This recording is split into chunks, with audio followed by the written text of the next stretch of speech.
샬롬 9월 첫째 주 큐티 가이드 말씀 묵상을 시작하겠습니다. 이번 한 주간 묵상할 본문은 창세기 39장 19절에서 41장 24절까지의 말씀인데요. 크게 세 부분으로 나누어 살펴보고자 합니다. 먼저 첫 번째는 절망 속에서도 임재하시는 하나님에 관해서 창세기 39장 19절에서 40장 23절까지의 말씀입니다. 두 번째는 하나님의 완전한 때에 대해서 41장 1절에서 16절입니다. 마지막으로 하나님이 보여주신 징조 41장 17절에서 24절까지의 말씀을 가지고 함께 말씀을 살펴보겠습니다. 먼저 첫 번째인데요. 절망 속에서도 임재하시는 하나님입니다. 요셉은 보디발 장군의 아내로 인해서 거짓 고발을 당하고 누명이 쓰여지게 됩니다. 그의 인생은 감옥에 갇히게 된 것이죠. 인간적으로는 완전히 끝난 것처럼 보이지만 성경은 요셉에 대해서 이렇게 이야기를 합니다. 39장 21절인데요. 여호와께서 요셉과 함께 하심에 그에게 인자를 더하사 간수장에게 은혜를 있게 하셨더라. 하나님은 감옥에서도 요셉을 버리지 않으셨습니다. 간수장의 마음을 움직여 요셉에게 감옥의 일을 맡기셨습니다. 절망 같은 자리에서도 하나님의 임재는 떠나지 않았다라는 것이죠. 그리고 하나님은 그곳에서 우연이 아닌 하나님의 섭리와 계획대로 두 사람을 만나게 하십니다. 누구입니까? 술 맡은 관원장과 떡 굽는 관원장입니다. 그런데 이 두 사람이 각기 꿈을 꾸게 됩니다. 그러나 그 의미를 알지 못해서 그 두 사람은 근심하고 있었습니다. 술 맡은 관원장의 꿈은 이와 같은 꿈이었습니다. 세 갈래 포도나무가 싹을 틔우고 열매를 맺자 그 포도를 따서 바로의 잔, 왕의 잔에 짜 넣었다는 것이죠. 그리고 떡 굽는 관원장의 꿈은 이랬습니다. 머리 위에 새 광주리의 떡이 있었는데 새들이 와서 그것을 쪼아 먹었다라는 것이죠. 요셉은 이 두 사람의 꿈에 대한 해석을 이렇게 이야기를 해줍니다. 먼저 술 맡은 관원장의 꿈에 관해서는 사흘 안에 당신은 다시 왕의 수를 올리게 될 것이다. 당신은 복직할 거예요. 라고 이야기를 합니다. 그런데 술 맡은 관원장이 아닌 떡 굽는 관원장에게는 당신은 사흘 안에 왕께서 당신을 매달아 죽이실 것입니다. 라고 이야기를 합니다. 이것은 처형을 이야기하는 거겠죠. 이제 사흘 후가 되었습니다. 바로의 생일이었습니다. 두 꿈은 그대로 실천 성취되었습니다. 여기서 요셉이 했던 말이 굉장히 중요한 고백이 있는데 40장 8절입니다.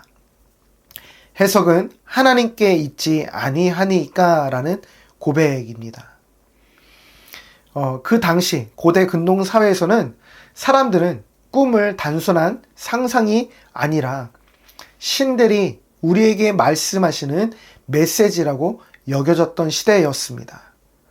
그리고 왕의 꿈이라는 것은 나라의 운명과 직결된다고 믿었기 때문에 그때 당시에는 전문 해몽가들이 필요했었습니다. 그러나 아무리 뛰어난 술객이라도 하나님의 뜻은 알 수 없었습니다.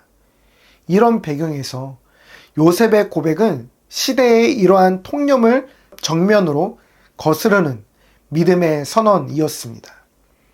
성도 여러분, 요셉은 자신의 억울한 상황만 바라보지 않고 이웃의 고통을 살피며 섬겼습니다. 감옥 같은 상황에서도 하나님은 말씀하시고 역사하십니다. 고난은 끝이 아니라 하나님을 더 깊이 경험하는 무대가 될 수 있다는 것을 요셉을 통해서 우리에게 교훈하시고 또 배우게 하시는 그런 귀한 말씀이 담겨져 있습니다. 여기서 우리가 묵상해야 될 것은 무엇일까요? 억울한 상황 속에서도 하나님이 말씀하시고 역사하신 경험이 내 삶에 있는가라는 것이죠. 우리는 예기치 못한 상황을 마주할 때가 너무나 많습니다. 내 계획이 틀어질 때도 많고 내가 살아가다 보니 이런저런 일들을 당할 때가 있습니다. 그런 여러 상황 속에서도 하나님이 나에게 말씀하시고 그런 상황에서도 하나님이 내 삶 가운데 임재하셔서 그런 하나님의 역사하신 경험이 우리 삶 가운데 있는가, 또 그것을 믿고 살아가는가, 이것은 굉장히 우리 가운데 다시 한번 믿음으로 새기게 하는 도전이 되는 말씀입니다. 부디 바라고 소망하기는 저와 여러분의 인생 가운데 내가 비록 억울한 일을 당하고 내 상황이 내가 계획한 대로 흘러가지 않는다 할지라도 하나님은 여전히 나에게 말씀하시고 하나님은 여전히 나와 함께 하심을 믿고 살아갈 수 있는 그런 저와 여러분의 삶이 되기를 간절히 소망합니다.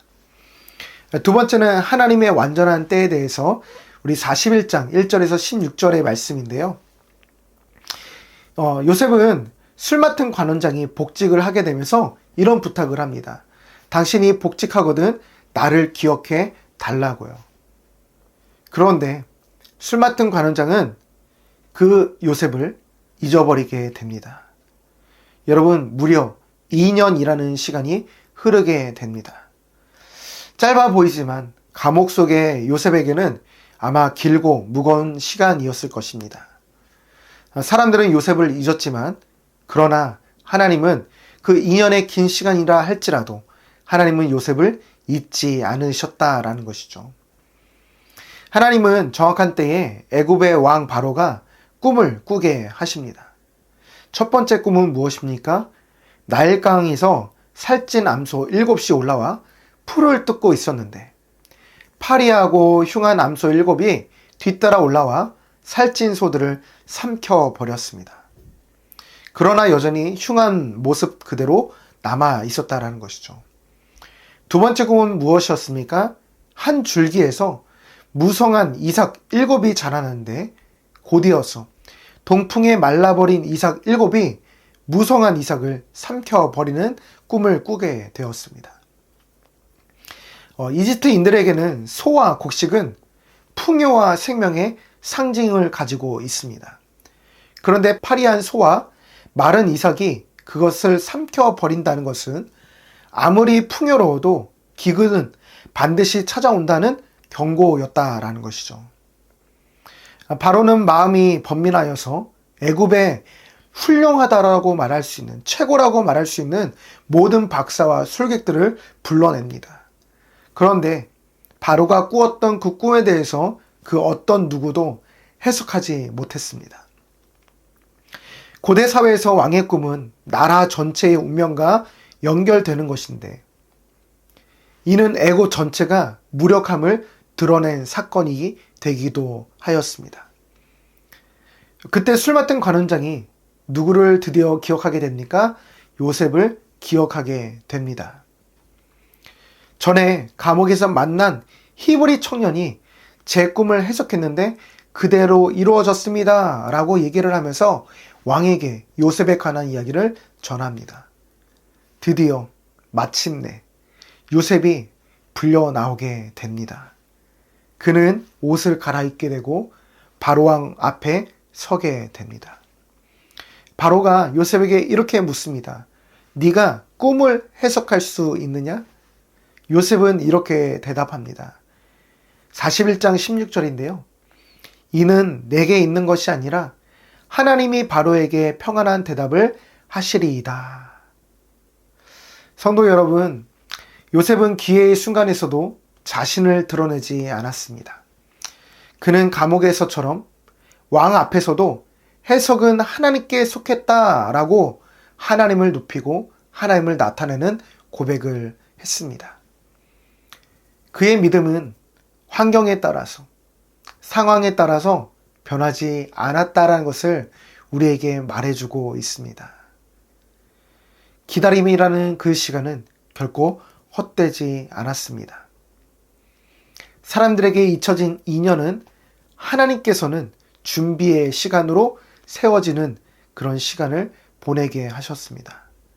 그리고 마침내 하나님의 완벽한 때가 이르게 된 것이죠. 여기서 우리는 무엇을 묵상해 볼 수 있을까요? 응답이 지연될 때 나는 어떤 태도로 기다리고 있는가? 라는 것입니다. 결혼에 관해서 또 직장과 취업과 또 미래, 또 나의 인생의 노후에 대해서 여러 가지 산적해 있는 내 인생에 해결받지 못한 모든 그 응답이 필요한 문제들이 우리는 때로는 기다림의 시간을 마주할 때가 있지만 어떤 태도로 기다리고 있는가라는 것이죠. 요셉이 보여줬던 것은 상황과 환경이 바뀔지라도 변하지 않는 믿음이 있었다라는 것입니다. 저와 여러분이 살아가는 수많은 시간들이 있을 것입니다. 수많은 시간들 속에 우리는 어떤 것을 마주할진 모르지만 그 어떤 상황이 오더라도 믿음을 지키며 믿음으로 살아갈 수 있는 저희 모두가 되기를 간절히 소망합니다. 그 믿음 가지고 응답을 기다릴 수 있는 저와 여러분의 삶의 자세가 더 견고해지기를 소망합니다. 마지막 세 번째인데요. 하나님이 보여주신 징조에 대해서 살펴보겠습니다. 41장 17절에서 24절의 말씀이고요. 이제 바로가 요셉 앞에서 자신의 꿈을 다시 자세히 진술하게 됩니다. 여러분, 성경에서 같은 내용을 반복한다는 것은요, 매우 중요한 의미가 있다라는 것을 말해 줍니다. 성경에서 반복은 하나님의 뜻이 확정되었음도 나타내는 부분이기도 합니다. 이것은 우연이 아니라 일어날 사건임을 강조하고 있는 것이죠. 바로가 2번 꿈을 꾼 것도 요셉 앞에서 다시 반복해 말한 것도 모두 하나님의 주권적 의지를 드러내는 징조였습니다. 애굽의 왕 바로는 세상의 권력자였습니다. 그러나 반복되는 꿈 앞에서는 그는 두려움과 번민에 빠지게 되었습니다. 그렇게 애굽의 왕은 풍요와 강대국의 상징인 그런 애굽이라는 나라조차 알 수 없는 미래 앞에서는 무력했다라는 것이죠. 왕에게도 술객에게도 세상의 지혜에도 해답이 없었다라는 것을 낱낱이 보여주고 있습니다. 하나님은 세상의 권력자에게 꿈을 주셨지만 그 해석의 열쇠는 언약 백성에게 주셨습니다. 요셉은 감옥에 갇힌 히브리 청년이었지만 하나님의 택하신 자로서 계시의 통로가 되었다라는 것이죠. 하나님은 언제나 믿음의 사람을 통해 세상에 당신의 뜻을 밝히십니다. 성도 여러분, 우리 인생에도 해석할 수 없는 상황들이 있습니다. 아무리 노력해도 알 수 없는 순간이 있습니다. 그러나 성경은 분명히 우리에게 말씀하십니다.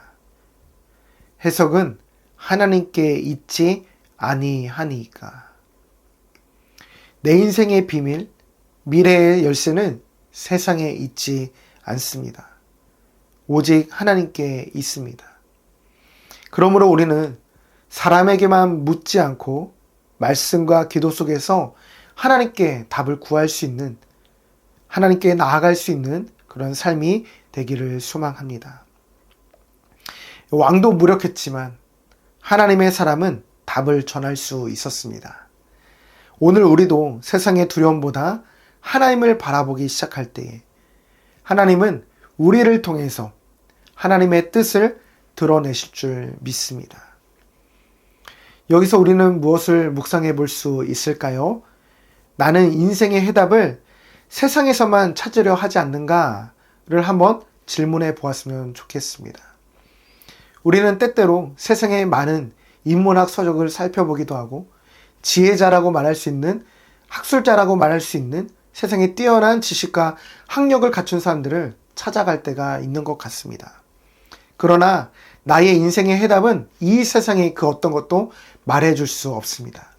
그러나 하나님만이 저와 여러분의 인생의 해답을 말씀해 주시는 분이라는 것을, 하나님을 바라볼 수 있는 믿음이 있기를 소망합니다. 또 한 가지 질문을 던져보고 마무리를 하기를 원하는데요. 해석은 하나님께 속한다는 사실을 믿고 우리는 기도와 말씀으로 내 삶의 길을 구하고 있는가라는 것이죠. 사랑하는 성도 여러분, 기도와 말씀으로 내 삶의 길을 구하면서 오늘을 살아가는 저와 여러분의 인생의 모든 여정이 말씀과 기도로 나아갈 수 있는 그런 삶이 되기를 간절히 소망합니다. 끝으로 공동의 기도의 제목을 가지고 함께 기도의 자리로 나아가겠습니다.